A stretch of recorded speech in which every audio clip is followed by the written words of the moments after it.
नर्मदापुरम की, जहां मुख्यमंत्री शिवराज सिंह चौहान ने आज समीक्षा की है। अतिवृष्टि और बाढ़ नियंत्रण को लेकर आज मुख्यमंत्री ने यहां अधिकारियों से चर्चा की है। प्रदेश के सभी जिला प्रशासन और संबंधित विभागों से भी मुख्यमंत्री ने चर्चा की है। प्रदेश के सभी जिलों के साथ मुख्यमंत्री की समीक्षा बैठक भी हुई है। लगातार जिस तरह से हालात प्रदेश के अलग अलग हिस्सों में बन रहे हैं, ऐसे में मुख्यमंत्री शिवराज सिंह चौहान मॉनिटरिंग कर रहे हैं और जरूरी दिशा निर्देश कलेक्टर्स और अधिकारियों को दिए जा रहे हैं। तो जिस तरह के हालात नर्मदापुरम में बने हैं, लगातार नदी का जलस्तर बढ़ रहा है, निचली बस्तियां जलमग्न हो चुकी हैं। सेठानी घाट पहुंचकर आज मुख्यमंत्री ने जायजा लिया और उसके बाद जरूरी दिशा निर्देश दिए।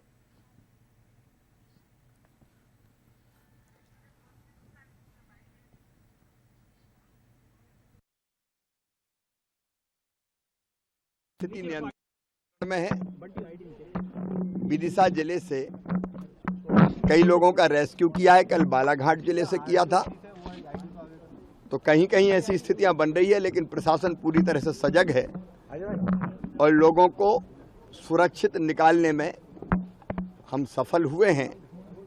अभी जो बड़ी चिंता है वो इस बात की है, चूंकि नर्मदा जी के कैचमेंट में भारी बारिश होने के कारण सभी बांध लबालब हैं और यहाँ भी अगर आप देखेंगे तो बरगी, बारना, तवा, कोलार, इन सब से पानी छोड़ा जा रहा है और नीचे भी इंदिरा सागर हो, ओमकारेश्वर हो, उनके गेट भी खुले हुए हैं। लेकिन अभी भारी वर्षा की संभावनाएं व्यक्त की है, मौसम विभाग ने पूर्वानुमान है, तो सभी तरह की सावधानी आवश्यक है और इसलिए कई जगह राहत कैंप की व्यवस्था कर रहे हैं। यहाँ नर्मदापुरम में भी राहत कैंप हम तैयार रख रहे हैं, वहाँ ले जाने की जरूरत न पड़े, ये हमारी कोशिश रहेगी। चलिए, इस खबर पर हमारे साथ executive editor Manoj Saini phone line पर जुड़ गए, उनका रुख कर लेते हैं। मनोज जी, आप मौके पर भी पहुंचे थे। लगातार जो तस्वीरों में हम हालात देख पा रहे हैं, उससे अंदाजा लगाया जा सकता है कि स्थिति अब बाढ़ जैसी यहां निर्मित हो रही है और खुद मुख्यमंत्री पल पल का अपडेट भी ले रहे हैं, साथ ही जरूरी दिशा निर्देश भी दे रहे हैं, खासकर की बांधों से किस तरह से पानी को रेगुलेट किया जाए। जो बाढ़ की स्थितियां बनी थी उसकी समीक्षा की है। अभी मैं कह सकता हूं कि स्थिति नियंत्रण में है, लेकिन नर्मदा जी के बेसिन में, बेतवा बेसिन में और चंबल बेसिन में भी भारी बारिश हुई है और बांधों से लगातार पानी डिस्चार्ज किया जा रहा है, इसलिए सावधानी की आवश्यकता है। अभी जितनी हमने समीक्षा की है उस समीक्षा के आधार पर बांधों से पानी भी हम इस तरीके से छोड़ रहे हैं जिसके कारण वाटर लेवल बहुत ज़्यादा बढ़ेगा नहीं, क्योंकि बरगी का पानी जब तक आएगा तब तक तवा और बारना का पानी जो अभी निकल रहा है गेट खोल के, वो बंद हो जाएगा या बहुत कम हो जाएगा, तो उसका बहुत ज़्यादा असर नहीं पड़ेगा। वैसे ही भोपाल से भी, चाहे वो भदभदा हो और घोड़ा पछाड़ हो, कलिया सौत हो, इनसे भी अब पानी का डिस्चार्ज काफ़ी कम हो गया है, इसलिए बेतवा बेसिन में भी अब राहत मिलने की संभावना है।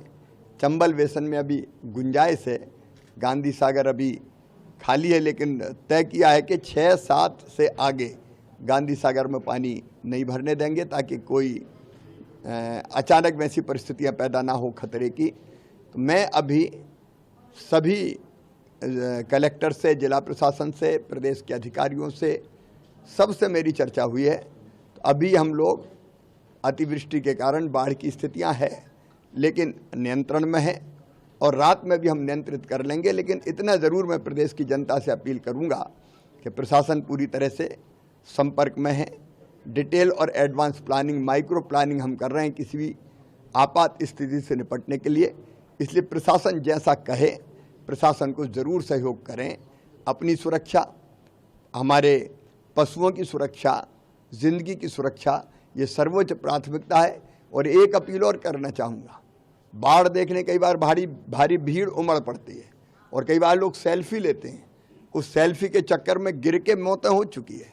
इसलिए कृपया करके जहाँ मना किया जाए उसके आगे किसी भी कीमत पर ना जाए, क्योंकि आपकी ज़िंदगी हमारे लिए बहुत महत्वपूर्ण है।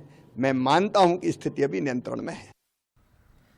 चलिए एक बार फिर रुक कर लेते हैं। मनोज जी का हमारे साथ फोन लाइन पे बने हुए हैं। मनोज जी, खुद मुख्यमंत्री का कहना है कि अतिवृष्टि के कारण जो हालात बने हैं, लेकिन हालात अभी नियंत्रण में हैं। अगर बाढ़ भी आती है तो तमाम तैयारियां कर ली गई हैं प्रशासन द्वारा, लेकिन प्रदेश की जनता से भी उन्होंने अपील की है कि सावधान और सतर्क रहने की जरूरत है।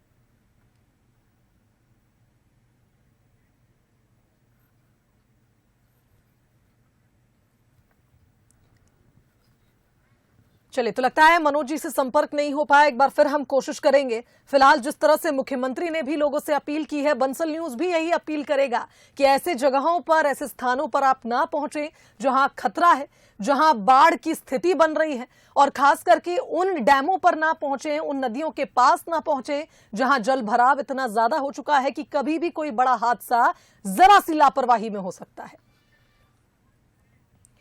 चलिए मनोज जी का रुख कर लेते हैं, हमारे साथ फोन लाइन पर जुड़ गए हैं।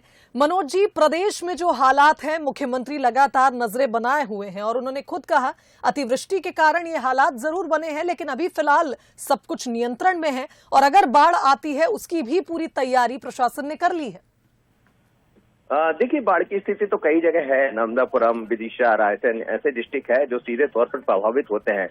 ये वो सब जिले हैं जो नदियों से जुड़े, नर्मदा से जुड़े हुए हैं। यह बात तबाह की करें और नर्मदा तबाह का है, तबाह के हम बांध की बात करें या नर्मदा पर बने बरगी की या नर्मदा के ही ऊपर बना बारना बांध की हम बात करें, तो तीनों का जब पानी छोड़ा जाता है तो फिर सीधे तौर पर प्रभाव छोड़ते हैं नर्मदापुरम में, विदिशा में और रायसेन में।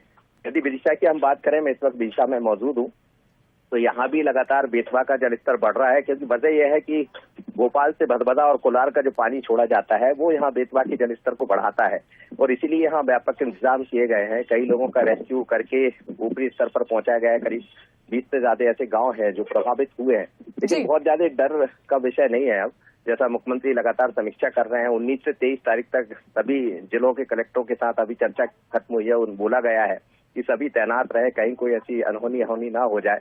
और ये भी ध्यान रखा जा रहा है कि तीनों डैम का पानी बारी बारी से छोड़ा जाए, क्योंकि 1999 में यही स्थितियां निर्मित हुई थी जब अचानक तीनों डैमों को पानी छोड़ दिए गए थे भारी बारिश के कारण। बिल्कुल सही कहा मनोज जी, और जिस तरह से बारिश का दौर भी हम देख रहे हैं लगातार जारी है, ऐसे में प्रशासन पहले से ही तैयारी कर चुका है। एसडीआरएफ, एनडीआरएफ समेत सुरक्षा बलों की स्थिति भी अवगत कराई गई है मुख्यमंत्री को, और मुख्यमंत्री का कहना है कि जो अभी फिलहाल स्थिति है सामान्य है और नियंत्रण में है। बहुत धन्यवाद मनोज जी तमाम बातचीत के लिए।